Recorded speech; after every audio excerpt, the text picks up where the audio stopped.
Well, Jared, I mean, this was always a big fight from the moment it got announced, right? But now co-main event, a pay-per-view, I mean, big time. I don't know, does this have a special feel about it? Yes, it does, definitely. Super excited. Eyes are on us, and I think, I think we are the true main event right now. Not to take anything away from the main event, but those guys are really stoic, and I'm not the most charismatic person at times, but Paddy sure is, and I think it's going to be a great fight. Super excited, can't wait to get in there. What do you make of that? I mean, obviously, he's a charismatic dude, right? He brings a lot of attention. You kind of blue-collar grinding in the shadows or whatever. So, I mean, what do you think facing a guy like this, boisterous like this? I think it's great, man. I think he's great for the sport. I like him. I liked him from the start, even before UFC when he was in Cage Warriors. And, to get a chance to get in there with someone like him. I put myself right in this position to be in this moment. Everything that I did, I walked left, I walked right, I lost, I won, and it led me right here. So it's just an opportunity that I have to seize, just like anything else in life, and that's what I'm going to do. Have you felt like a responsibility, I guess, to maybe come out of your shell a little bit or whatever, or to kind of be a little more out there in this role, in this fight? Not necessarily. People don't really know me that well, I don't think. If you, hung out with me for a couple hours, you'd be like, this is not who, we think he is. But, I have a responsibility to, set a good example, I think. So, but, I could be fun too. Personality aside, what do you make of Paddy as a martial artist? I mean, there seems to be some debate. It's just how good he really is. Knowing that you've been watching him since his Cage Warriors days, what do you make of him as a martial artist? I think he's dangerous. I think he's unpredictable, and I think that he's got a lot of tricks up his sleeves, and he's a good grappler, and that was his base. But he goes for it standing. He kicks. Flying knees. Big punches. And this is MMA. This isn't boxing. This isn't, kickboxing. There's so many variables that, I'll spar with amateurs, and I'm like, why am I getting my ass kicked right now? So I'm looking at it like this is the best fighter that I've ever fought, and I'm not looking past him whatsoever. Do you think his grappling stacks up with the guys you've just faced? I mean, you faced a couple high-level grapplers in a row. I mean, listen, he's tricky. He does more dynamic movements, like flying arm bars, flying triangles. He takes the back really well also. Do I think he's necessarily as solid as a grappler as, say, Grant Dawson or Joe Selecki? I don't know. I guess I'll find out Saturday night. But I'm ready for it. And, people, I'm not subbing guys constantly, so people are like, oh, he's just a positional guy. But, I think that my grappling is up there with all those guys. So, fight's a fight, and I just got to be the man that shows up that night. Last thing for me, a big win for you here. I'm just curious where you think this puts you, right? Because it's not really about a ranking or a position, but it's obviously a huge opportunity and a lot of eyeballs. So where do you see yourself going with a victory here? I think it gets me a shot at the top 15 at least, but you know how this sport is, man. 3 fights and you're champion. Look at Jiri, right? He had 3 fights, right, or 4 fights, and he was who's to say? Who's really making those rankings anyways? So I'm not really worried about that, but obviously I want to climb the ladder, and, that's what I'm going to do. Jared, to your right. If I hung out with you for a day, what would I find out? Oh, God. Do you really want me to tell you? Man, I don't want to go there. But, I had a whole other life, before I was trying to be an example for people. So I lived in a way that was, not necessarily the most holy or godly way. But, yeah, man, I come from New York. My mother's Catholic Sicilian. My father's an English Jew. My grandparents were born and raised in London, just for all the Brits out there. I'm half Brit. So, the household, the way we spoke, I've been cursing since I'm like 3 years old. So you could use your imagination, and it's fun. We have fun. I wonder what, he got a lot of attention for that speech he made after the last fight. And I thought of you when he was talking about that because you've done a lot of stuff like that. And have you ever wondered why maybe you haven't taken off the way he did after that? He had that thing and kind of just blew up and gets a co-main event and, you're kind of still, fighting that battle, right? I wonder a lot of things, but this is, well, I know why. Because I'm from America, and he's from Liverpool, and he has a whole city behind him, right? And the Americans like to tear down their athletes, and there's so many of us in the UFC, so who are they going to get behind? You know what I mean? You see guys come from different countries. Look at Conor, the guy had a country behind him. Khabib, he's got Russia behind him. Oh, you're from New York? Go F yourself, And that's like the saying. And, you walk down the street in New York, and it's like, hey, fuck you. You're like, yeah, fuck you too. It's just like how we are. So, but as Americans in general, it's like, let's tear our athletes down instead of support them. Oh, I'm sorry, I cut you off. No, I was just saying, New York is bigger than Liverpool.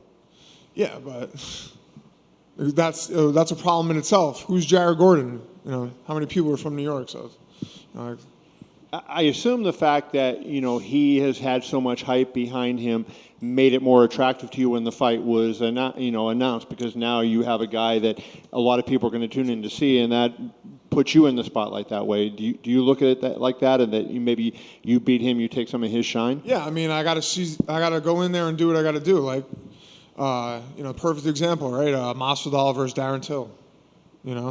Look what happened to Masvidal. It seemed like, they were going towards, all right, this is Till's night. And then Masvidal did what he did. And then it was like, all right, let's make him into a superstar now. So yeah, that's what I had to do. And that's what's going to happen. So, you referenced, you don't want to go there when you talked about your personal life and everything. But if you become that superstar, right, that's going to put that kind of pressure on you, the spotlight, and you're going to have the cameras following you around, and you get a lot more. Are you mentally prepared to deal with all that stuff, that if you get to the absolute top level and you're another Conor or, somebody nobody's another Conor, but in that kind of ilk, do you think that would be a hard thing for you to deal with? No, I don't think so. I'll always stay true to myself. And, as long as I walk with my God, then that's all that I have to do, And I'm not doing this for that. I mean, yes, I make a living doing this, and it's always nice to make more money and obtain material things. But, I already sold myself to the devil, and I got it back. And I'll never go back to that life ever again. And Jared, right here. Kevin mentioned Paddy's post-fight speech about mental health, and I know that's something that's been important to you. You even in October, I believe, you did an interview where you were saying you would like to maybe do something with Paddy after the fight. He just announced that he launched a charity.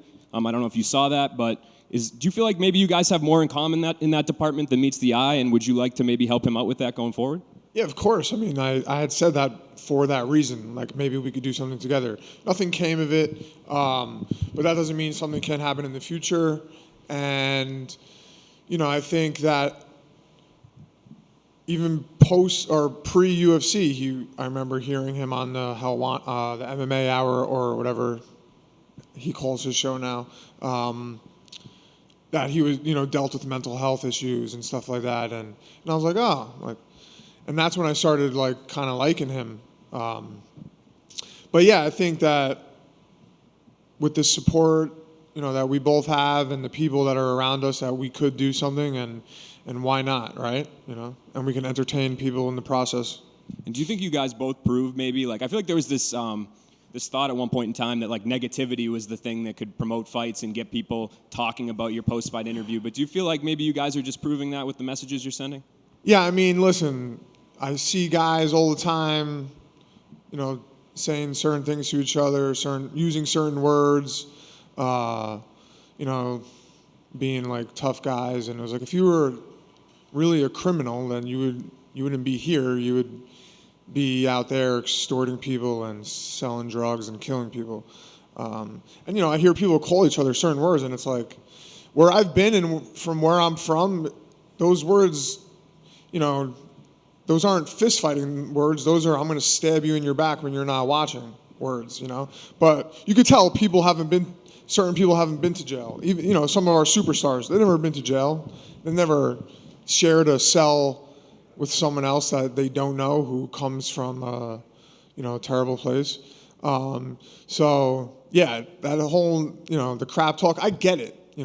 Someone says something wrong to me, I'm not just going to roll over, but yeah, I think, this is, I know I sound like a broken record, but I'm going to try to preach, mental health and addiction stuff. And, that's where I'm at in life now. So no problem.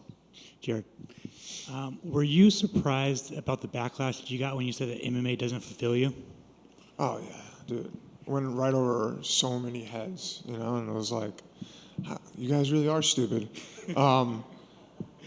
Yeah, I mean, I'll win a fight every time I fight. Oh, this is my biggest fight, and then I win, and 3 days later I'm like, well, now what do I do? And I'm like miserable again. Now I'm starting to act out because I don't know where to put my energy. And that's what used to lead me to shooting heroin, or doing something insane. So the only thing that gives me that, for the millionth time that I said this is God, my wife, my parents, my friends, when I get to spend time with people, help people. That's what gives me lasting fulfillment. No matter what I do, MMA will never make me whole. And I'm going to retire. And what am I going to do when I'm 50 years old? People ask me, oh, what do you do? Oh, I'm an MMA fighter. No, you're not. No, you're not. What are you talking about? So, you just you just can't put your value into something that's not going to last forever, so. You're in the back, Jared. As the spotlight continues to grow for you, we know you're able to put an emphasis on your outside of the octagon purposes. Do you feel like with a fight of this magnitude, you've been able to put even more of a spotlight towards the addiction, towards the mental health, and you've had those opportunities? Oh, yeah, definitely. My DMs are filled. I can't even I need people to actually help me go through them. I can't do it myself. And yeah, that's the whole point, right? If LeBron James was talking about mental health, he would get a lot of listeners, right? If Conor McGregor was talking about mental health instead of flexing in the mirror, he would get a lot of listeners, right? But, whatever floats your boat.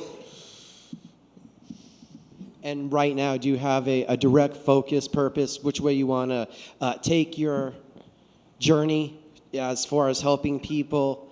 Or could you tell us more about it? Yeah, I mean, right now I do work with a center for treatment, addiction treatment. But, the goal is to open my own.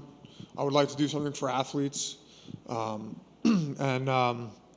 provide more of a holistic approach. Sometimes you need to, you have to use traditional modalities for treatment, detox, certain drugs that need to be used for people. Otherwise, they could die or, have other health issues. So, but yeah, that's where I want to go. That's what I want to do. It's super hard nowadays. A lot of things are changing with insurance companies and, self-pay for treatment centers is really expensive.